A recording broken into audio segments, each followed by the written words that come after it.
Brittany Rizzo, and this is My Only Friends. On today's episode, I sit down with one of my best friends, Mariel Martinez. I really don't think I would have gotten through some of my hardest days if I didn't have her love and support in my life.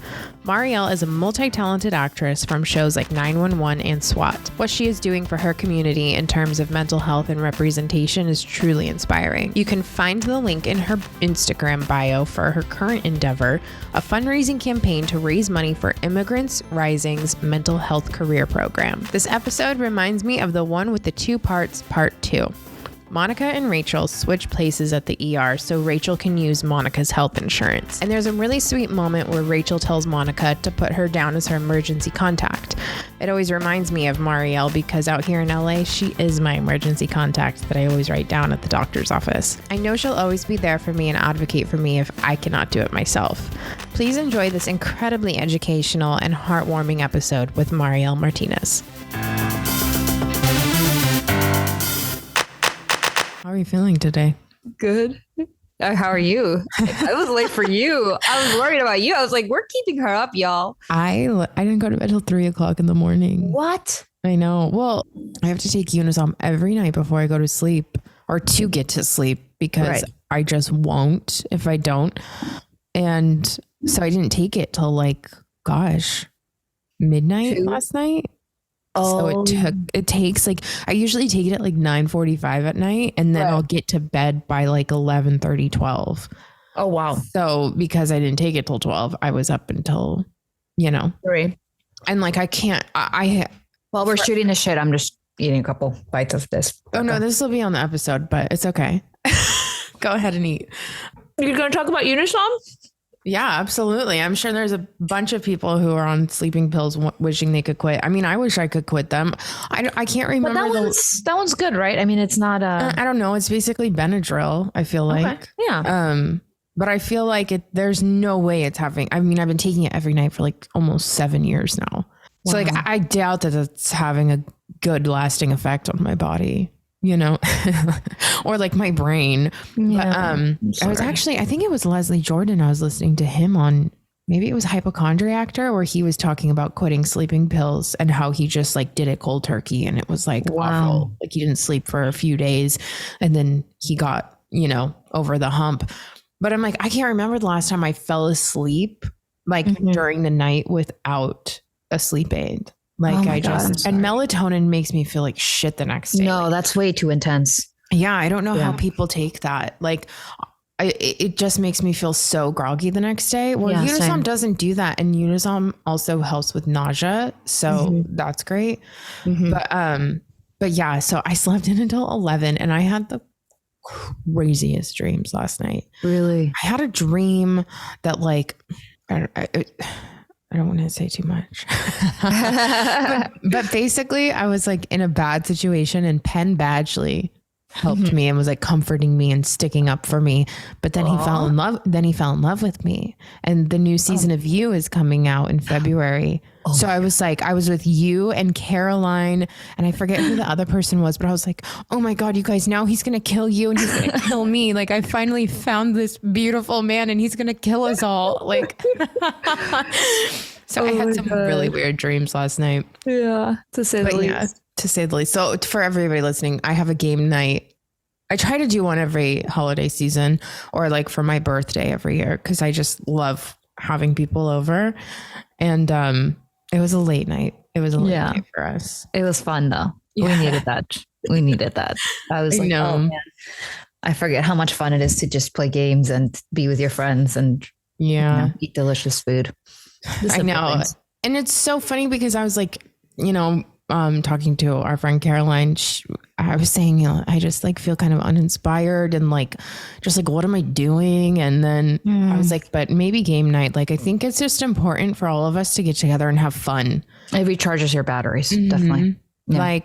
And I think that's why I try to do it so much because one, selfishly for me, but two, I think we all kind of just need that. And until somebody really orchestrates it and nobody's going to do it. And so I think we all just need that. night where nobody's worried about life in general, and you're just, being stupid and silly and laughing with your friends and listening to old 90s music. Yes. I've forgotten about some of those songs. It's so weird the way that lyrics come back to you.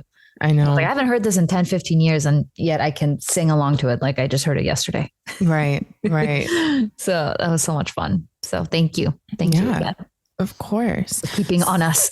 I have to. Yeah. I'm like, I think I was telling you about the Jonah Hill documentary. Yes. Gonna watch it. Yes. And that's one of the big things that his therapist Stutz was saying, like, to take initiative. And I think I've always I'm not a scorekeeper of like, well, they never reach out to me. Right.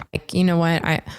I know not everybody is like me, and I'm not going to take it personal. Right. I know that I want to get together with people, so I'm going to take initiative. Like, I will literally, like Sarah or Mickey, like, they're horrible with their phones. Sorry, I love you guys. But I look at our text threads and it's like 20 messages from me and then like one paragraph from them for every 10 messages. Yeah. But I'm like, that's just how they are. And I'm not gonna like. Right. We're all different. And I think that's a really healthy perspective to have. Yeah. Very healthy. So I want you to tell people a little bit about yourself because obviously, our close friends, and I know you are like one of my best friends. So I was friends with Chad, your husband. We met in an acting class, and I was thinking about it. I'm like, I've known Chad for 11 years now. That's insane. Honestly, I think you might know him as long as I've known him. Yeah. But longer. I don't think I really met you until 2015, maybe. Oh, I was trying to think that. I was like, what year was it? And I can't. That sounds about right. That sounds about right. Years. I feel like, especially before the pandemic, everything's a big blob. I know. The timelines are all messed up. So I'm like, what's what? So I am originally from Mexico. Was born there, raised there, partly came to the United States when I was 9 years old, and went Northern California, where my parents decided to immigrate to, the city called Stockton, and came out here for school, but really acting because I've loved it since I can remember, and been out here for a while now, acting and living life here in LA. And a large part of my life, I was undocumented, and it has, I'm very lucky. I'm no longer undocumented. I'm a U.S. citizen, and I feel very privileged to be able to say that.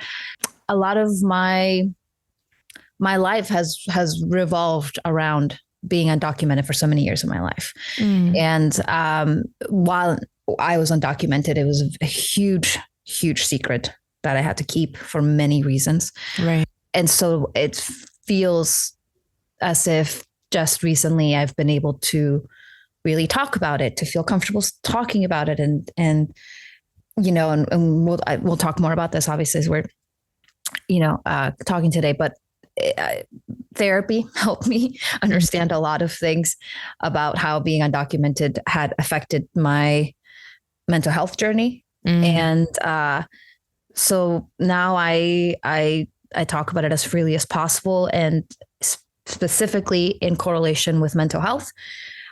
For many different reasons, being one of the main ones being that, at least from my experience, mental health is a taboo subject within my community, within my experience, within my family. And it's something that we are overcoming together.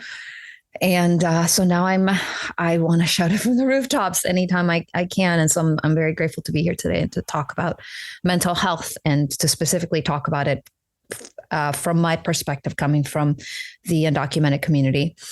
And I'm an actor as well. So I've want to tell stories about the human experience, and about, there's so much that's still stories that haven't been told yet. And I want to be part of that telling of those stories. Yeah. That's heavy and a lot. I just talked a lot. Sorry. No, it's good because it really just makes you think. Like it goes back to, like, when you see someone on the street, you just never know what they're going through. And yes. What do you think the biggest misconception about undocumented people is? There's a few. I mean, I think it depends what aspect of what lens you're looking at it through, because I've heard it all. I've heard, people talk about undocumented people like they're taking advantage of the government, right? Which is one of the things that always is very upsetting. They don't pay taxes and they get welfare and all this stuff. And I'm sitting there going like, oh, wow, I guess my family did it wrong because we pay taxes and we never got welfare. But okay, right. that was us, dumb us. We didn't do it correctly. One of the biggest misconceptions starts out even just, and granted, that's a very not extremist. It's a view coming from a place of not understanding it, of being, I don't know what the correct word is, but, so there's that, yes, undocumented people, we pay taxes, and I can't speak for everyone, but the majority of undocumented people that I know and my experience with my parents, the government gives you an identification number.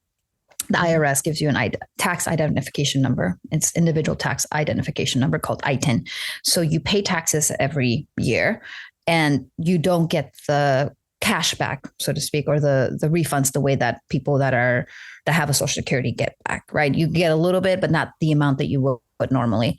The welfare programs that people talk about that we take advantage of, that's not real. We can't take advantage of it because you need a Social Security number and we don't have it. So you can't take advantage of that. So just that, I want to dispel that as much as I can, because I believe I've heard that way too many times. And so anytime I get a chance to speak on that, I want to, talk about that. Yeah. And like, why don't we focus on the billionaires paying their taxes? Yeah. That's a whole fuck off. I know when Trump came out with when his tax documents came out, I was like, wow, okay, cool. My parents pay more taxes and definitely don't have as many privileges, but whatever. So stupid. Like you said, people have this lens where people are coming from other countries. I mean, right. It's not really anybody we know. It's, right. But they can be. Yeah. And, right. and I think it's, go ahead. Well, just like, people from other countries are coming here and taking our jobs and blah, blah, blah, blah. And I'm like, right. You work harder than anybody I know. And like, yeah. The immigrant mentality. And there's people in America that are from here that are lazy and like, they don't give a shit, or they're just like, whatever. And we're like, so it is just, so I'm not sounding the most eloquent right now, but it's. No, me neither. I'm like, I know. It just does make you go, you know what? Like people are so uneducated about these things. Right. And I know you became a citizen of America recently. Do you want to talk about like what that entailed and how, because I think people think that it's so easy that you can just come here. Oh my gosh, no. Yeah. I think a lot of people think that the system is broken. Yeah. It's meant to be broken. Yeah. So it's like, people will say like, oh, well, they're undocumented and they should do this, this, and this. And you're like, okay, but I don't have $10,000 to just drop right now. And honestly, if it had only been a money issue, we'd come up with it. That's not even, I wish that was the only obstacle to becoming. Well, yeah, for citizen, sure. And even you speaking about it right now, you're saying undocumented, even just starting with the language. I can't tell you how many people still say illegal that I have to call them out on it. People that I love will be like, oh yeah, illegals, blah, blah, blah. And I know they don't mean anything by it, but I have to say in a loving manner, because I don't want anyone to ever feel ashamed, especially when they're coming from a place of love and they're just using the wrong word. I'm like, oh, illegal is dehumanizing. Don't use, I'm not illegal. I'm fully human, and use undocumented, and so even just starting with the language. And I think you don't know the weight of language until you experience what it feels like to have words used against you in a way that take away from your humanity. And a lot of my journey now, I know one of the reasons why I wanted to be an actor is because for so many years, I felt that I didn't have a voice. I felt disenfranchised. I felt that I didn't have value. I didn't, and so, and I know I understand now that it's not a singular feeling to me. I understand that that's part of the human experience and how the system's set up, and it's set up to make you feel a certain way. And so now I speak up on it as much as possible. And so anyway, so just the language, just as a start off, don't be mindful of how you talk about other human beings. So for me specifically, I was undocumented.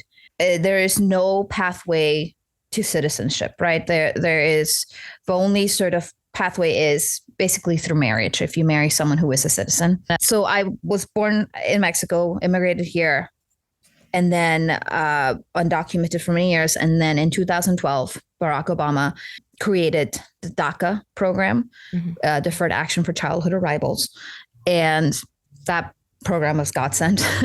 I was a college graduate, UCLA college graduate, went to UCLA with no financial aid whatsoever, because as an undocumented person, you're not allowed to receive that. So 4 years of college, got my degree, was the top of my graduating class in high school, worked my butt off, right, to make this happen. My parents too worked their butts off to make this happen. I graduated and I couldn't use my degree anywhere because I didn't have a social security number. So the frustration of going around and saying this country does not appreciate, at the time when I was at UCLA, my money, my tuition money was actually a portion of my tuition money was going towards giving towards the pot that gave financial aid to other people, which I'm glad that helped. But I was at a point where I was like, I couldn't even get a student loan because I didn't have a social security number. I couldn't get nothing, and working, much less, I couldn't work in the work study program, which is what a lot of people I knew did. And I remember I used to sit there and be like, I wish I could go, people would complain, and I get it. It's human nature. We complain about things and to get through life. And, when people would complain, I'm like, I don't want to go to my job today, blah, blah, blah. And again, I was keeping this a secret. So inside I was like, oh, I wish I could go to a job today, because I was down to $20. Didn't want to tell my parents that. I was like, I don't have enough money. I had to figure out how to stretch $20 into 2 weeks or whatever to make sure that I could sustain myself and eat and all that. And my parents were already doing so much for me and overextending themselves. And so got through college, I finished, and I said, there is no place for me in this country. This country does not value me, does not want me here. And I started contemplating the idea of going back to Mexico, which is terrifying. I do have family in Mexico, and I'm lucky to know the language. I know there are people who immigrated here as kids who don't remember the countries where they were born, don't speak the language. And that's even more terrifying. And so I was like, I could go back to Mexico and see what my chances are there, because I just spent thousands of dollars. I just spent blood, sweat, and tears to get through college, to live the way that I've been told the American dream is achieved, right? You work very hard. You pull yourself up by your bootstraps, whatever that phrase is, and yet still nothing has happened. And you do the right thing, quote unquote, as in, I pay taxes, I do all this, and yet the system is still saying, no, you're not allowed. Yes, pay us taxes, and yes, be an upstanding citizen and do of your community and everything. So anyway, and then the DACA program came into place, and I remember reading the announcement on my phone and just instant tears, because I knew right away I was a candidate for it. And I knew that I was like, well, there's hope. There's hope. I can maybe now work. I can maybe now do something with my life in this country. And so it's the program was set up so that if you were brought here as a child, and if you were brought here before you were 15 years old, and you were either going into the military or going to college or had graduated from college, and showed that you didn't have any, obviously, felonies or any of that, you could get a work permit to work in this country and work legally. And that meant I could get a driver's license, because it came down to that. I had to go to Washington to get a driver's license and do because California, most states, you need a social security to get a driver's license. So when all my friends, when 16 years old hit, everyone's like, oh, I'm driving. And again, I wasn't telling anyone about my status. And when that came around, I would make up lies like, oh, I just, driving's scary. I don't want to do it. And, whatever I could, so people wouldn't ask too much as to why. Everyone I knew was driving and I wasn't. And then when I was in my early 20s, when I was in college, I found out that Washington State didn't require its residents to have a social security number to get a license. Oh, wow. So I concocted this whole thing. And we found some people in Washington that allowed us to live with them for a bit. And I went there and got my license there and came back, because here's the thing, as a California, and this had happened to my dad, unfortunately. So if the police back then caught you driving without a license, they took your car away. No questions asked. No shit. Yeah. And my dad had happened to my dad. So you're running the risk of, you get your car taken. It's a whole ordeal. So if I was driving with a Washington's driver's license, I could say, oh, I'm just visiting from Washington and, Right. whatever. And then nothing bad happens. You keep your car, you get whatever ticket you might be getting. And that's it. So what's the hardest part about becoming a citizen? Right. Sorry. I'm making it so long. It's okay. The hardest part is that there is no system. So there became a DACA program, 2-year renewal program. And then you have to renew, and every 2 years you renew, and you're not a citizen. You just have a work permit to work in this country and to travel within this country. You can't leave the country. You have to petition like advanced parole. That's a whole other, system. And then from there, sorry for not being the brightest. No. But Please. What is the difference between a work permit and a visa? Like when you go somewhere, you have to have a social security to have a visa to go work in visa. The visas are, it depends. There's different type of visas, right? So there's tourist visa. So my family came to this country with a tourist visa.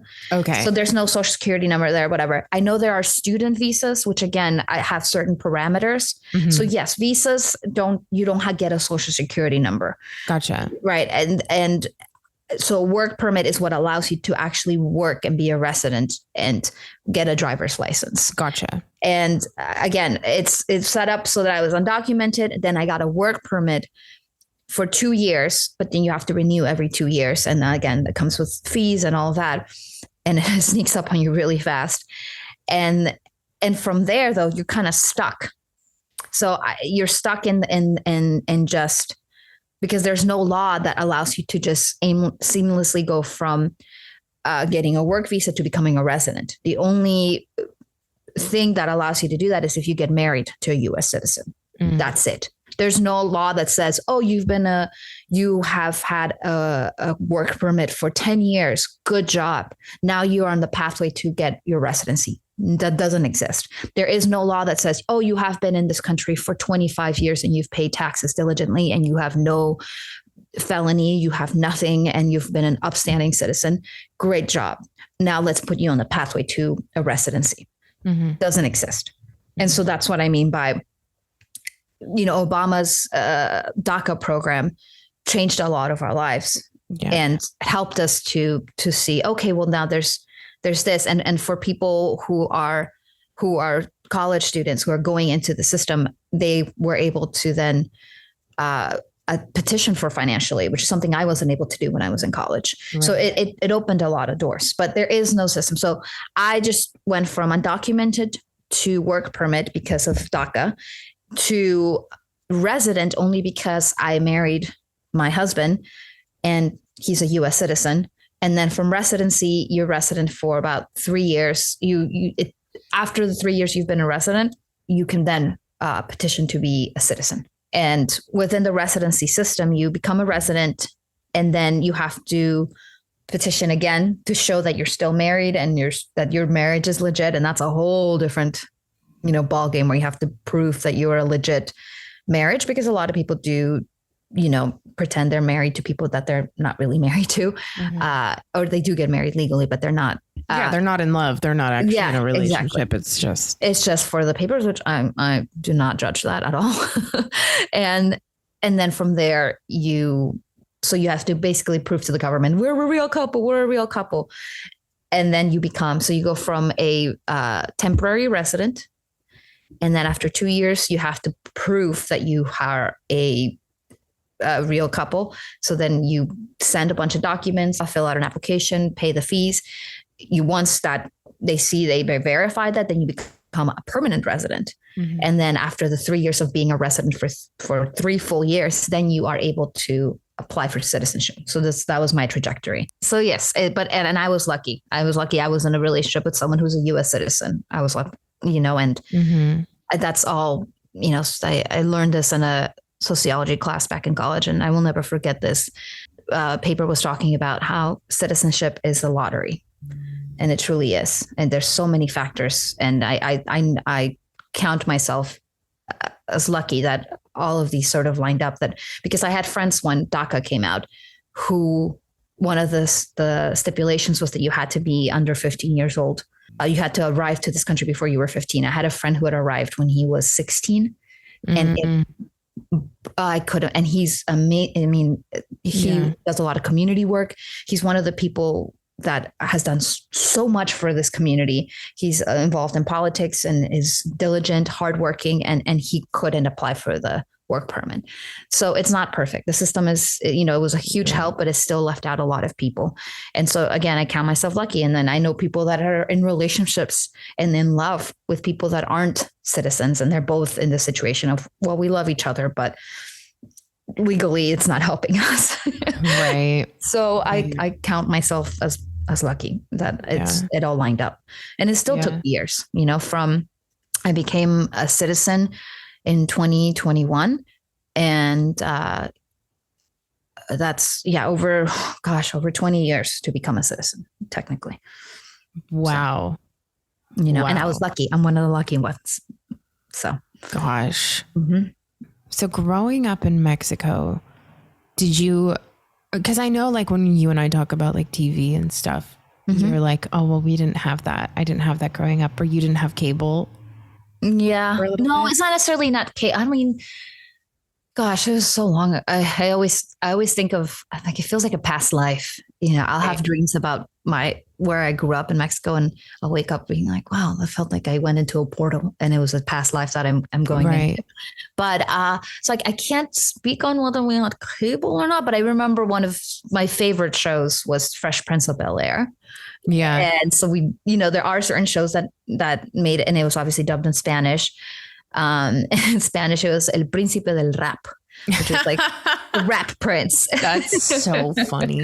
Yeah. So I'm just thinking back to like, what in like the journey of all this made you go, I'm going to make my life even more of a challenge and become an actor. I try to deny it. I'll tell you that much. I try to deny it. Oh yeah. I was very, very, my dad's a singer and a musician, and I know I'm biased, but he's the best singer I know.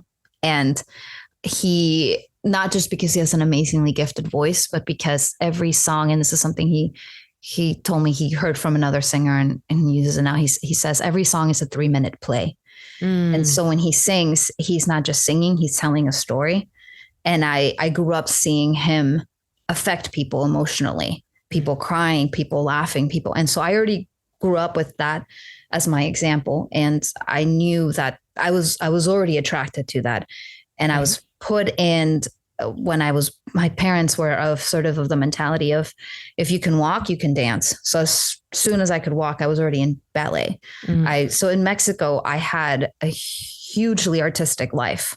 I was in piano lessons. I was a top dancer as a little kid. Again, past life would not be the case now. Where to the point where my teacher would put me in the dance ensemble with the older girls because I could do all the choreography, and they thought it was cute that the little girl was like keeping up with all the older girls. And so that's why when my parents said, we're moving, I didn't understand it. It's like, what? Our life is great here. And it was because they were keeping me, they were shielding me from all the things that were really happening. And so I remember there was this audition for this sort of, what I realized now was sort of like all that, but for kids in Mexico. It was sort of like a variety show for kids. And I remember I had this dream of auditioning for it. And then my parents were shortly after, like, we're moving to the United States. And I was like, oh, geez, okay, I guess I'm not doing that. So we moved to the United States, and I went from having my own room to my whole family being cramped into one small room. My sister was born shortly after, so had a newborn baby in this short room. And I just remember thinking, you guys, you got duped. This is not how you do it. Let me show, like, you guys are, what are you smoking? It was everything just completely turned upside down. It was like, we had a better life in Mexico. What are you doing?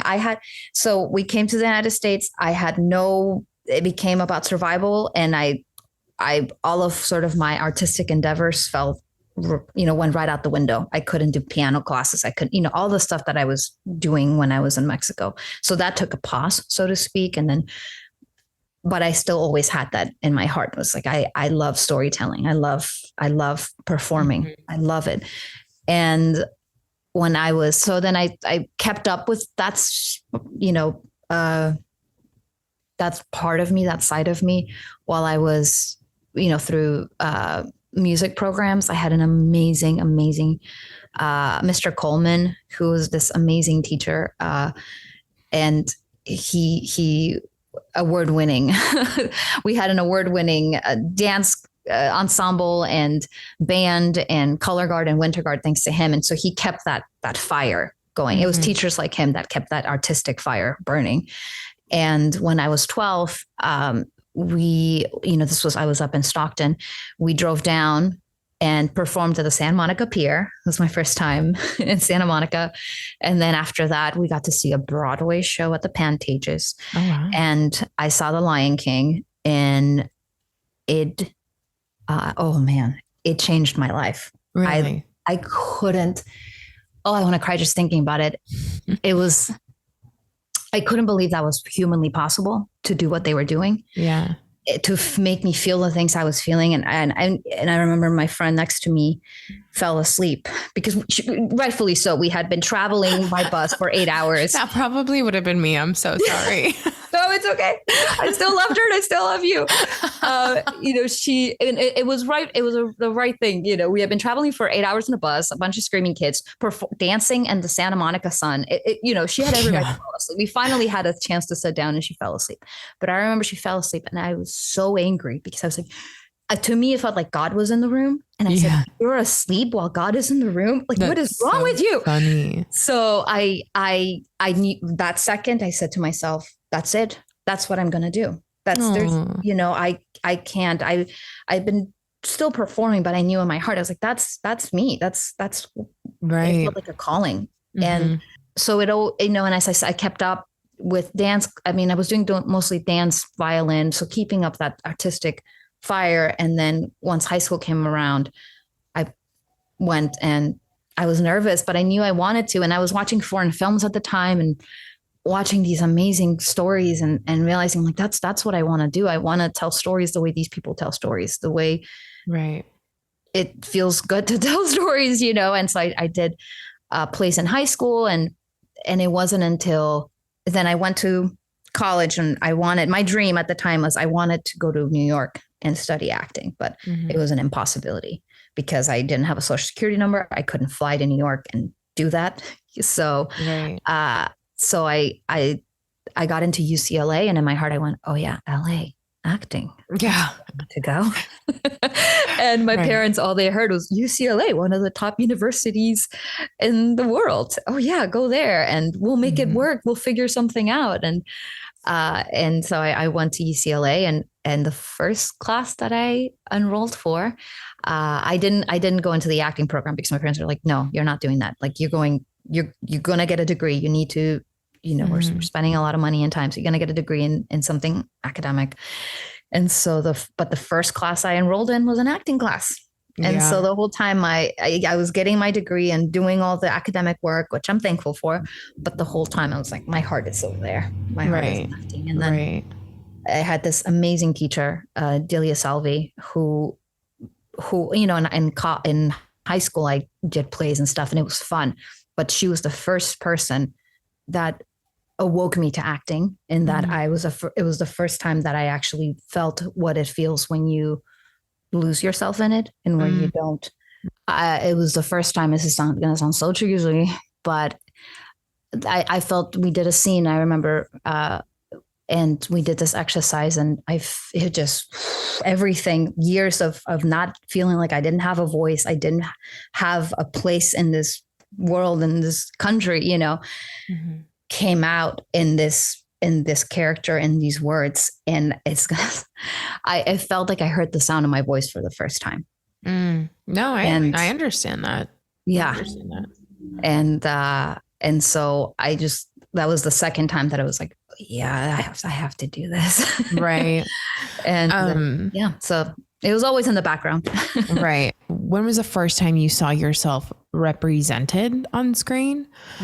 In another way, and a different question completely is, I like to ask people, when's the first time you saw yourself in a character? Like, when did you really watch a show and you're like, God, I feel exactly what this person is feeling? So the first one, I didn't see and that's a whole conversation about why representation matters, because I didn't see myself on TV. I didn't see myself in anything. It was, was one of the reasons that I was like, how could I even, I know I love this, but how can I be on there if there's no people that look like me on the thing that I want to be in? And I think maybe that's why I did like foreign films, because I did see more representation, so to speak, and to an extent, because I did watch European foreign films, and those people did not look like me. And so no, I don't know. And I think that maybe that's subconsciously why I did want to become an actor as well, because I said, there's a need for this. There's not, we're not being represented. Our stories are not being told. And that's not okay. Our voices, deserve to be heard on a worldwide stage.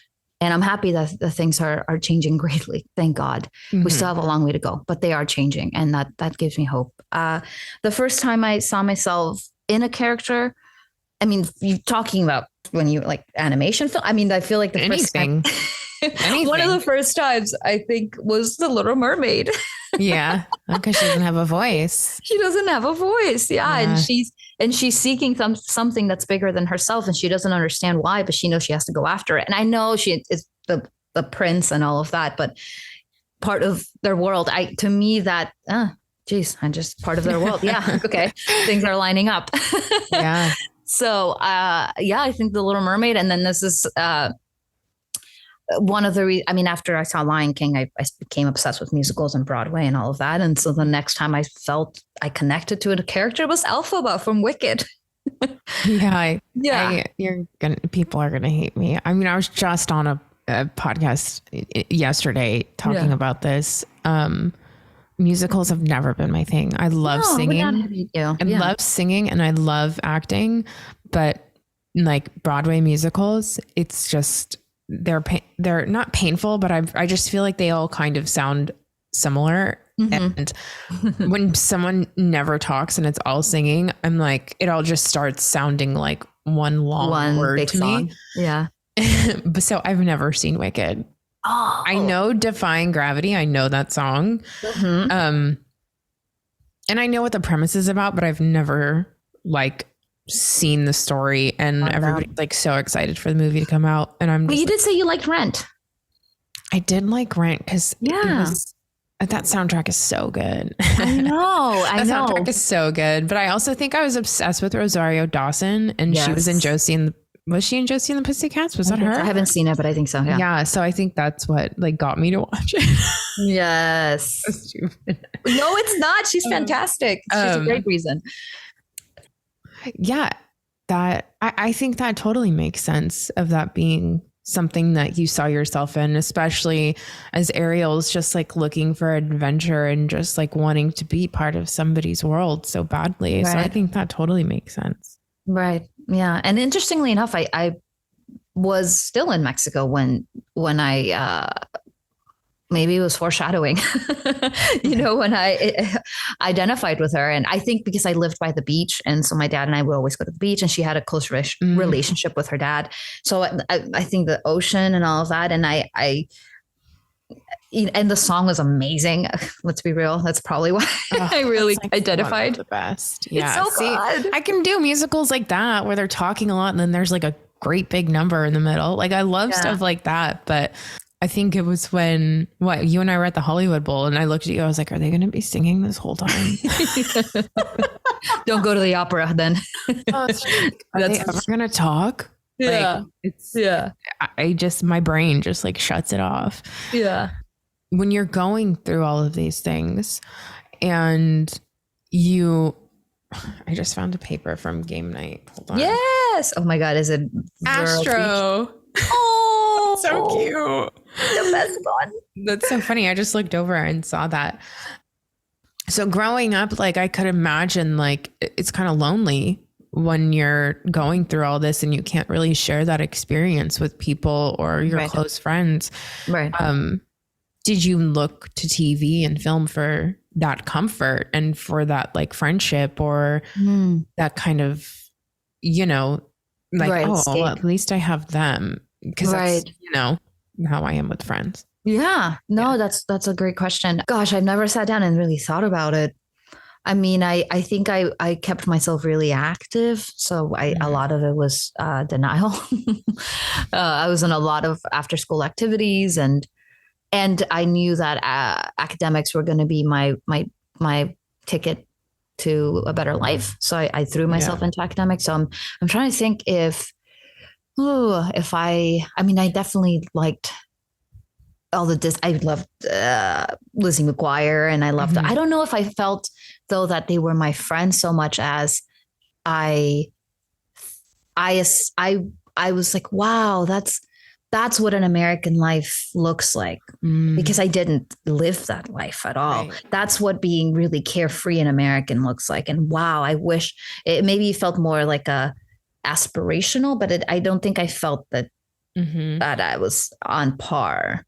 And I think I've told you this before. I used to, a lot of the beautiful girls you saw on TV were blonde or redheads. And so I used to wish I was a blonde or a redhead because I thought I was so ugly because I wasn't blonde or a redhead. Because I thought I always wished I was a tall blonde and I'm the fucking shortest person on earth with short dark hair. So. Oh my God, you're gorgeous. But I get it. So I felt like, wow, that's what beautiful looks like. That's what American looks like. And so I don't know if but now that I think about it, I'm like, I think a lot of with Mila Kunis and Selena Gomez, like those are two people that people would say that I like looked like. And I don't think I ever realized how important it was to see myself on screen. Like for being me, like Selena Gomez was later in my life, but yeah.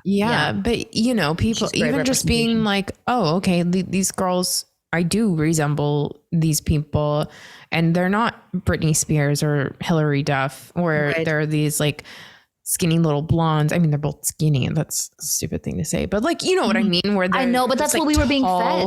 We were tall, being fed blonde, and like, bubbly, and it definitely does matter for sure. Right. And even, as like my weight fluctuated, like seeing somebody on screen who just like wasn't a stick figure was like so nice. So I totally get that in a sense, but I'm just wondering, because what got you to Golden Girls? Like, I know you. Oh yeah. So like, how did you? Golden Girls is later in my life. And it's interesting. I think when you asked me this, like, what's your comfort show? And it's what it is right now. But as I've realized when I was thinking, I was like, I think I've had a different comfort show and movie throughout different portions of my life, if that makes sense. Oh, yeah, absolutely. So I've never had one that's been my go-to.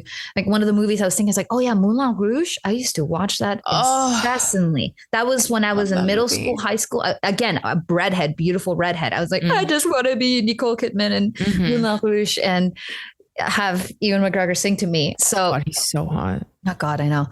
And so Golden Girls is more of a recent, and speaking of mental health, I went through a really difficult time where I was not well mentally. I had a huge dip. I deal with half dealt, and I'm changing my language around that because I do believe language, like I said earlier, matters and how you speak about yourself. So the thing that I have dealt with is anxiety. And my anxiety took a huge, huge turn to the point where, gosh, I don't know, it was something. I don't know if it was because I think it was around the time I changed birth control. I think it might have been around that time. I'm not Pest sure. control is so fucked up. Yeah, that's like a 3-4 hour conversation we could have just on pest control.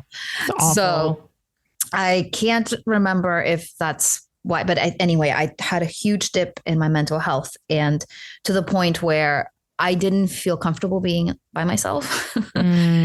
And one of my really good friends took me in pretty much. Well, my sister, Chad, my husband, was out of town for a long time. I can't remember what he was doing, but he was out of town. And it just coincided with him leaving town. And then something happened within my chemistry, or I don't know what happened, that I thought I was going I think I remember this. And you weren't sleeping very well either. No, that was a different time.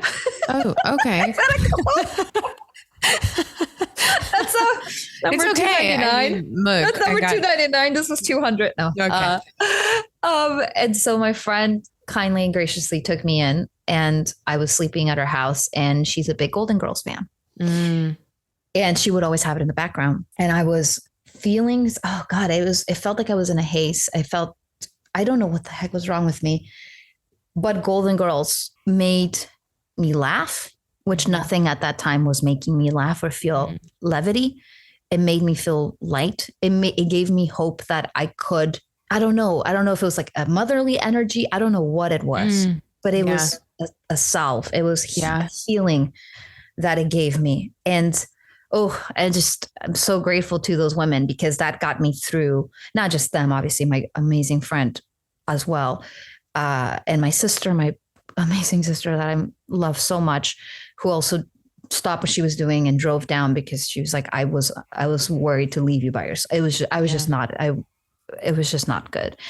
And so Golden Girls got me through that. And that's what I was telling you. I don't know if I have a favorite episode, because ever since that moment, especially Sophia, oh my God, I love her so much. Sophia's so great. Oh my gosh. My hero. She's so good. But I think Betty White has got to be my favorite. I was just watching an episode, and it was like a one episode with the UFO. Like her and Dorothy think they see a UFO, and it ended up not being. And she's like, but it was fun to believe in something with you, Dorothy. And she was like, it reminds me of the time when me and all my brothers and sisters still believed in Santa Claus.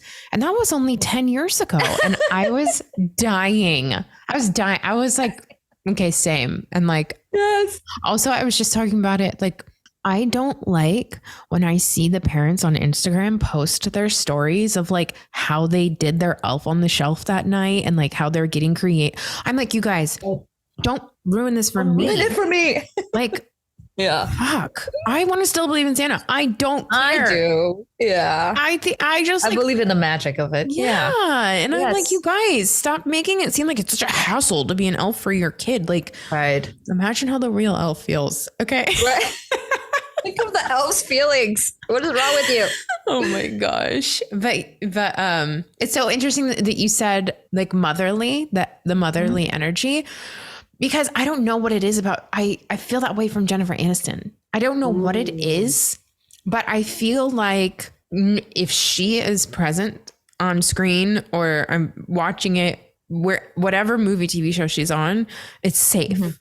Like, I feel like she is a very nurturing person. I don't know why, because like I've met her. She's going to play your mother in the future. That's what it is. I think let's put it out to the universe. Yeah.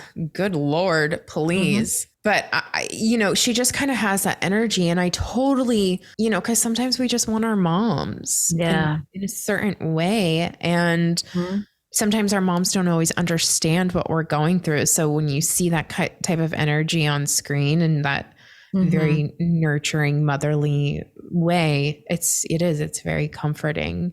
You feel safe, and it's almost because they're older than us. I don't know. Because they're not the episodes. If you look, yes, there are definitely episodes where their families in town, but I think what it is, I think in it too, at the time, my friend was taking care of me in a way that I saw them taking care of themselves. So it made me go, I'm going to be okay. My sister came down, and so I had these female energy guiding me back to myself. And that show, so it was all of it, I think. And to this day, from that moment after, anytime I felt on edge, anything, I would put it on and just hearing it, like you said, that you hear Friends. I can't fall asleep to it, but I just even if I'm walking around and I can just hear it, and I okay, they're in the room with me. Yeah. And that energy's in the room with me. And of course they're fantastic actresses. So the jokes incredible. One after another. Right. So you can't, I mean, and Sophia, anytime she's on the screen, it's gold. And Betty White too. I think I've always said this. I think you have to be so smart to play dumb or innocent well. Absolutely. I mean, you look at Lisa Kudrow and Matt LeBlanc. Yes. Like, they're not. Lisa Kudrow, she was, I mean, on the trajectory to become like a brain doctor, I'm pretty sure. Oh, I didn't know that. Yeah, like her whole family is doctors. Wow. And that makes, I mean, thank you. You're adding to my theory, not my theory, but I'm sure I heard her somewhere else and I stole it. But like, you know, but that's the thing. They're not playing dumb or stupid in their eyes. They're playing to the height of their intelligence. Exactly. Yeah. And it's so endearing, and you're not like, okay, like there are some characters where you're like, God, they're just so dumb. It's annoying. Where like they, like Joey and Phoebe or Rose, it's like, it's so endearing the way they play it. Right. And it's funny the way they play it, because you're like, oh, I've had those moments too. Right. Like I've had way too many of those moments. You're not alone, girl. Not alone. But it's interesting, like the female energy. I thought for sure you would say like your go-to show was Sex and the City, which it was at one point. Yeah. And that's what I was saying. In college, that was my go-to show. Right. And then Golden Girls, I think right now is, if I'm feeling off, if I feel that I need some sort of pep in my step, some sort of cheer or whatever that is, or just as now meditation has really, really grounded me. My God, it's changed my life where I don't feel that I need something to distract me from what I'm feeling, which honestly, in a way, that's what Golden Girls was doing. But Sex and the City definitely was. And like, that's why I was like, well, what it is right now is this, but I know that I've had different things in my life. And that's what's amazing about the variety of shows, amazing or classics that you can, and I'm look forward to finding a new one that's going to be my for joy. I feel like Sex and the City is a rite of passage for every adult woman. Like it's like, you just have to watch it. Yes. I didn't watch it until I was 29. But also I'm glad I watched it at that time. I'm glad I didn't watch it any earlier, because I don't think I would have appreciated it or learned the lessons I learned from it. Because for me, it was like, I watched Carrie and I was like, I will never fucking act like this again, because I'm seeing it reflected back. And oh my God, I romanticize so like her and Mr. Big. When I watched it in my early 20s, I romanticized. Yeah, where now you watch it and you're like, this is now toxic. This is toxic. Yeah. I'm like, Samantha Jones all the way she's number one. She's number one. That's who you should like. People, you know, society, I would say in the beginning of when that show came out, would consider her like the quote unquote sluttiest one, and just like so carefree and like whatever. But now I'm like, she's the most powerful one out of all of them. That bitch has always known who she is, always stuck up for herself. Yes. Always did what she wanted. She was always so good to her friends. So I'm like, that she's great. I mean, and Kim Cattrall, just incredible storylines for her. Like as an actor, like the storylines she got, like amazing. Cause again, you're in your 40s and you're not playing someone's mom or cooking in a kitchen. It's so important. Yes. Yeah. And she's hot, like so stunning. So it's definitely, and I remember when I watched that show, I was blowing up your phone a lot. Yes. And I was loving it because oh my God, I was getting so bringing me back to everything. And I mean, like, at one point, it was my roommate, one of my roommates at the time. I'm aging myself, but I think I've already done that throughout the whole conversation. But this was before streamers, blah, blah, blah, streaming services. And so she used to have the DVD collection, and we used to call it the Pink Bible, which is blasphemous because it was a pink velvet case. It was very, very beautiful. And so it got to the point where we would play episodes the way you play a song. It's like, you know what? I feel like watching, I don't know, season 4 around episode 5, 6, you know, and And you put it on, you tune in if you want to. And that's what I like about a show that you know so well, that you don't have to sit down and pay attention to it, that you can walk around, just feel the energy, and you hear something, oh yeah, that's funny. Or you sit down for it for a couple seconds and then you get back up and you do something else. And it's just sort of keeping guard. Right. In a way. So this might just apply to me because look, I'm learning doing this podcast. A lot of people aren't like me and how I'm obsessed with Friends. You didn't grow up here. You came here when you were 9. Mm-hmm. Was there something from a television show that you learned in like the sense of, oh, this is what women are supposed to do? Like, okay, so for me, I don't know why I learned how to take off my bra because of Rachel Green, because she does the episode. There's 2 episodes where she does it. And I've always, every time I take off my bra, I think of this. No way. Because there's an episode. If I'm wearing one, girl. Oh, girl. Okay. There's an episode where she's trying to get a guy, Joshua, to notice her. And Joey's like, just slip off your bra. And she's trying to do it and it gets stuck under her shirt. Mm-hmm. And then there's another one where her and Joey get together and she's like, we're powering through, and she unhooks it and then pulls it through her sleeve. Oh. And I do it all the time. So really? What? I'm like, there's got to be something that you might want to try it right now. I'm just kidding. Yeah, girl, do it. Okay.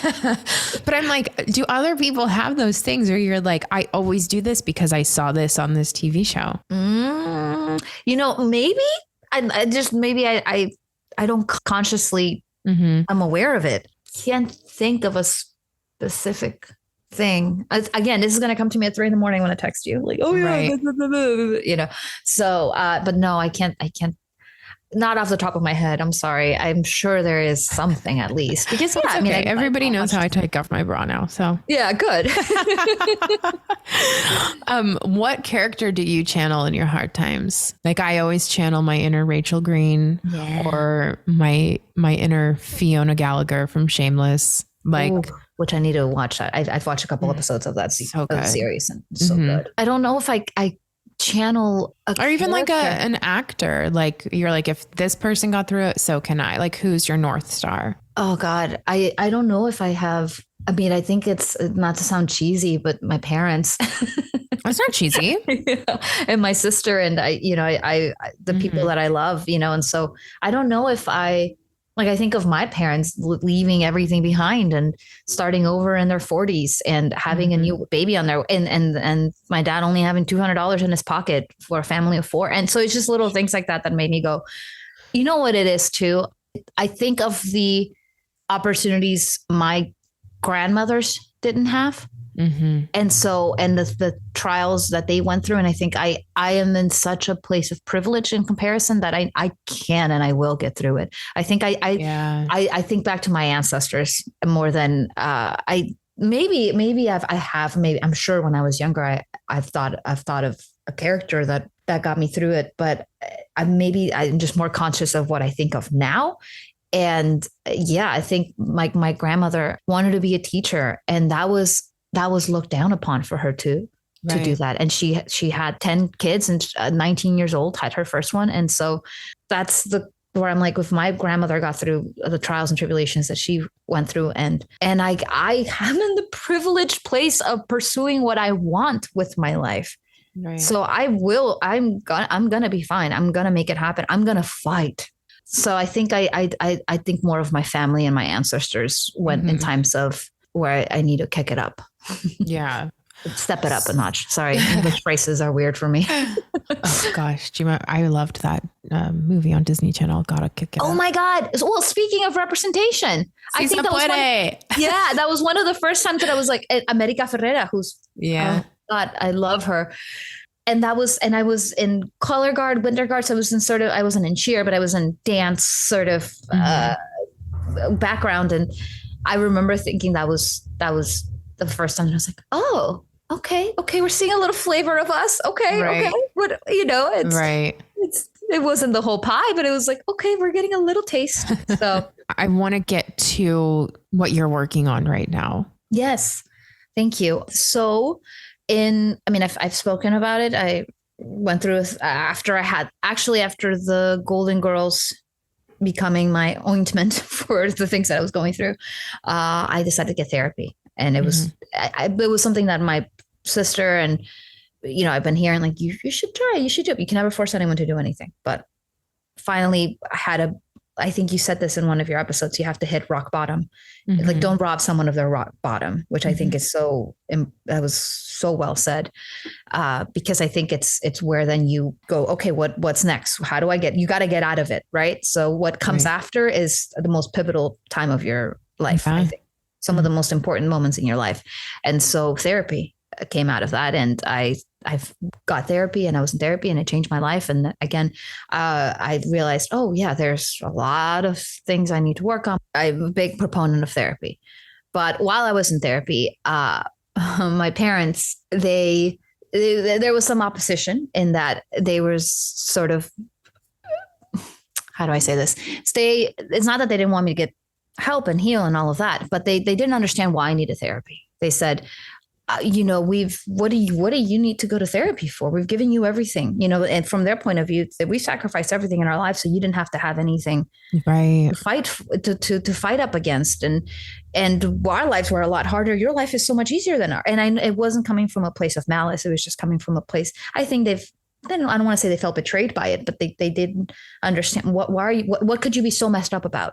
Yeah, I think it's a generational thing too, because I know I've heard people be like, well, what do they have to be depressed about? I'm like, no, depression isn't like, you don't just get depressed. Like you have depression and then every day you fight to, or you use the tools to overcome it. Like just because I had an amazing time last night doesn't mean I don't have depression anymore. Right. That it just went magically. Yeah. Yeah. So I think it's a lot of like our parents didn't have the tools that we have now. Right. And the education we have now. And that's what I really love about like, Selena Gomez is trying to make it a course in school for kids, like that's mental fantastic.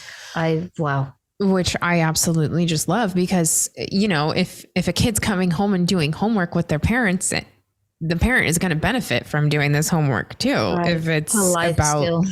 Yeah, exactly. But, so sorry, that's what I just think about when you say your parents had that reaction, because I do think there's a lot of shame in going to therapy. And, there's even an episode of Gilmore Girls. She's like, I have to go see a shrink. And, it's like this big, like, oh my God, this is awful. They think I'm crazy. And it's like, no, that's not, it's not a bad thing to have to go to therapy. It's a lucky thing to get to go to therapy. Yes. And I quickly realized that. And it was one of those, and I think also they felt that it was a judgment on their parenting that I needed to go to therapy. And that's a whole different conversation. And it wasn't at all. And all to say, I went through that and it made me realize, wow, there's no language for this. My sister had a panic attack when she was very, very young and we rushed her into a clinic. And then later they told us, oh, it was just a panic attack. And we didn't understand what that meant. So there's no language for it. There's no explanation. It's not part of the vocabulary, the vernacular. So cut to pandemic happens. And I came to the realization, oh my gosh, if I hadn't been a citizen during the pandemic, I don't know if I would have survived it because I got laid off and I was able to get unemployment. I got the resources. And because I had already done therapy, I went and got myself USC Telehealth Services has this amazing program, 8 to 12 weeks of free therapy, got myself therapy. And there was just so many aspects where it's like, I don't think I would have survived being undocumented or the pandemic while undocumented, because an undocumented person, you don't get employment, you don't get unemployment, you don't get anything, you get laid off and that's it, or you're risking your life. And I had a pre-existing condition where I couldn't really work. And I listened to this NPR story where the man was talking about how this within the undocumented community, people were helping each other. They had to rely with each other because there were no resources for them to get through this pandemic. And this man started talking about how, because of all this stress, he said, now I'm having, and I can't remember, I think he didn't have the words for it, but he was basically describing a panic attack at night.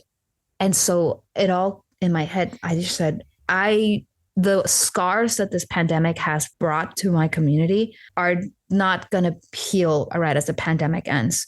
They're going to be open for God knows how long. What can I do? And I sometimes think, well, I don't have tons of money right now. So then I can't do anything. And so I said, no, that's not true. I can do something. And so at first in my research sort of started in, I want to create a mental health program for undocumented people. Mm. And I want to dispel the myths and make mental health a conversation that we can have within my community. And especially because being undocumented is traumatic. And a lot of my trauma came from that. And I know I'm not alone in that. And so it's something that needs to be, if you don't face that monster, it only gets bigger. Mm-hmm. And so, so that was my goal, right? So like, let me create a mental health program, trying to figure that out. Long story. Shorter. I found an incredible program that is doing just that.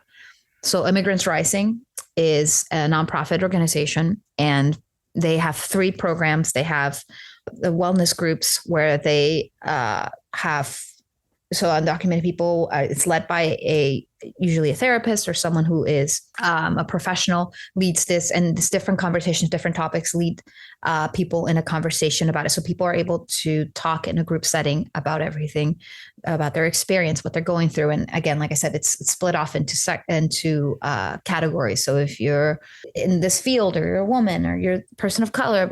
Mm-hmm. And so, and then one of the other programs is the mental career program, which is allowing undocumented therapists.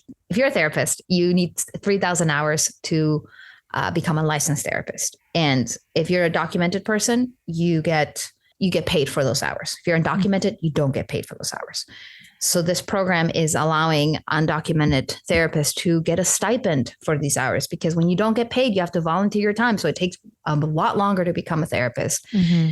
And so while these undocumented therapists are in the program, they then give one-on-one therapy to undocumented people, which mm-hmm. is what started it all. It's like, mm-hmm. I want to give free therapy to my community. I want there to be resources for my community. Mm-hmm. So I produced a fundraising video, and it is live now. And we are, our aim is to raise $14,000, which would put one person through the mental health career program. And wait, it takes $14,000 to put one person through it? Mm-hmm. Oh my gosh. But this program in and of itself is something that was created by this amazing woman, Maida, and she created UndocuHealth and then partnered with Immigrants Rising. And this is a program that she created, and $14,000 is still like, it's a stipend. The word stipend means it's still not necessarily fully what a person who is documented gets for those 3,000 hours. Before it was, you get nothing if you're undocumented. Now you get to have $14,000, which helps. So it's not the end all be all. Ideally, it would be nicer to have more, but just in and of itself, it's a huge, huge aid. And right. Because it's 3,000 hours, it spans over, oh gosh, I can't remember the exact. I know if you are volunteering your time, it takes up to 3 years to complete. Mm-hmm. But if you are getting paid for those hours, it takes a lot longer, obviously, because you can't volunteer your time full time. Then you don't have money to live. Wait, so just so I understand it better. So you met somebody who you're putting through the program. No. I'm sorry. I probably didn't explain it. No, I found a program that is doing this for undocumented therapists. And so I reached out to them and I said, I am the person who wants to help. What can I do to help you guys? I am a storyteller. I'm an actor. So lucky. I have incredible friends. I have an amazing friend who's a DP and a documentary filmmaker. I have a friend who's a director, an editor.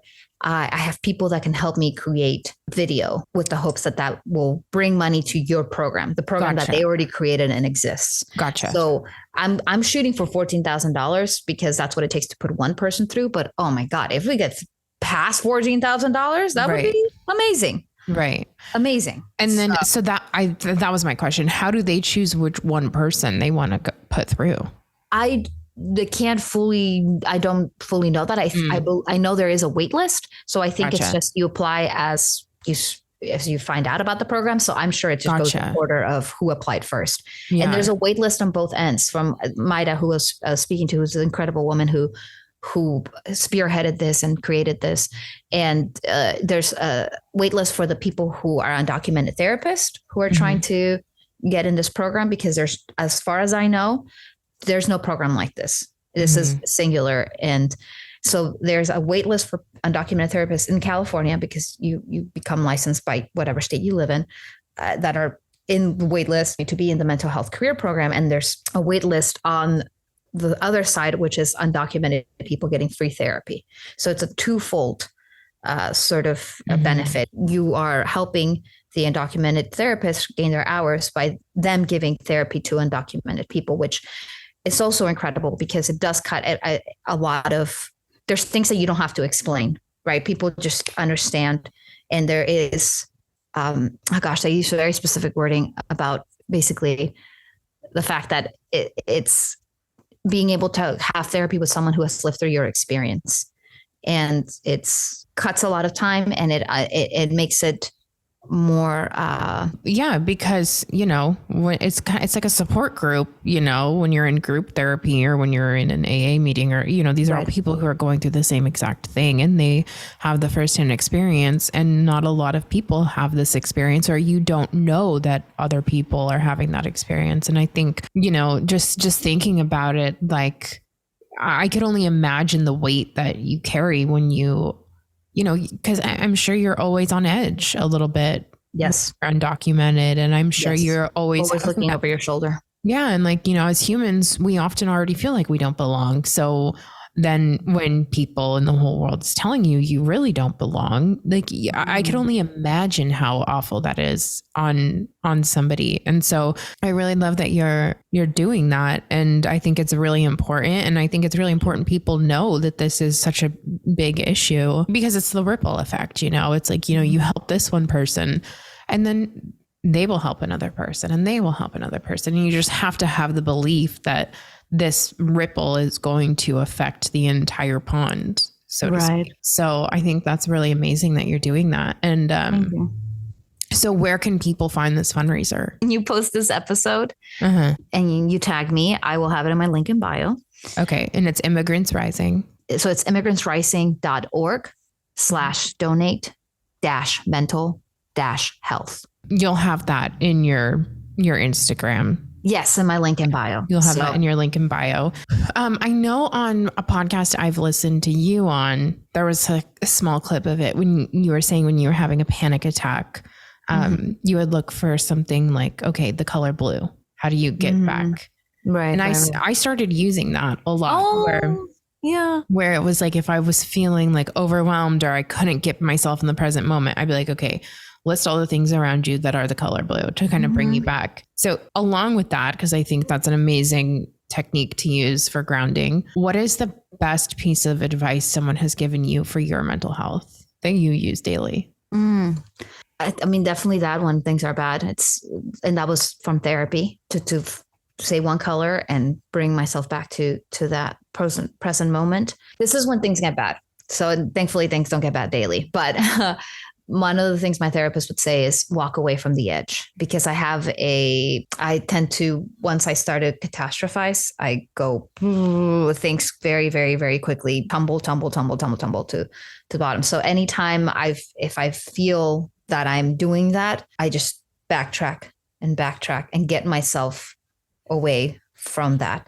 And I think reminding myself that, and then this is another, maybe this is kind of in line with that, but one phrase that I tell myself is thoughts, only thoughts. So, and I actually do say that to myself pretty often, where they're just thoughts. They're just thoughts. That's not happening.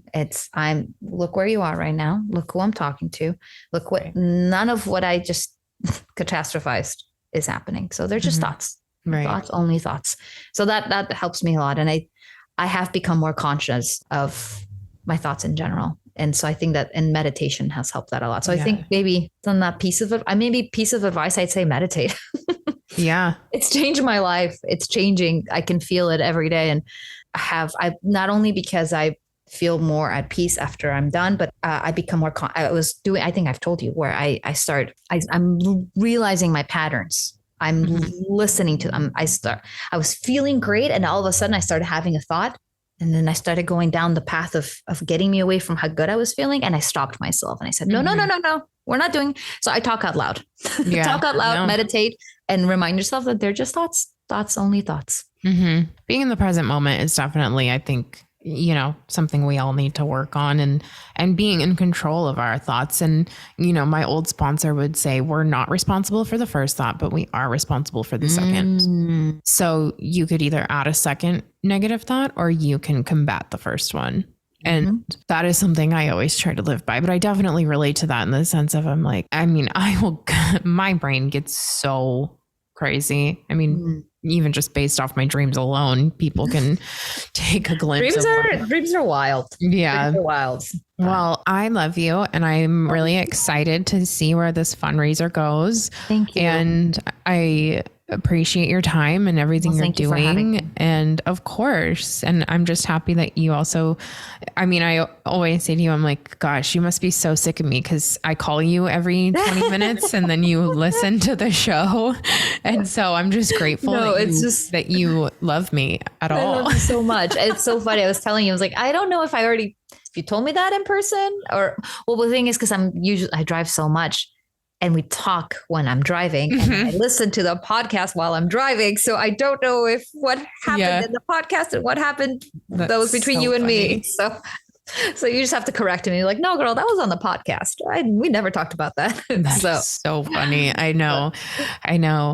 Okay. Well, thank you again for doing this. Thank you for having me. And of course. I love what you're doing. And thank you for putting mental health on the map and talking about it and having these very honest conversations, and you're destigmatizing it. And that's something that we need in this world. So thank you. Thank you. Of course. Tell people your Instagram and where they can find you. @_Mariel, Mariel, however you say it. It's Mariel _Martinez. Yeah. All right. I love you. I love you too. That's it.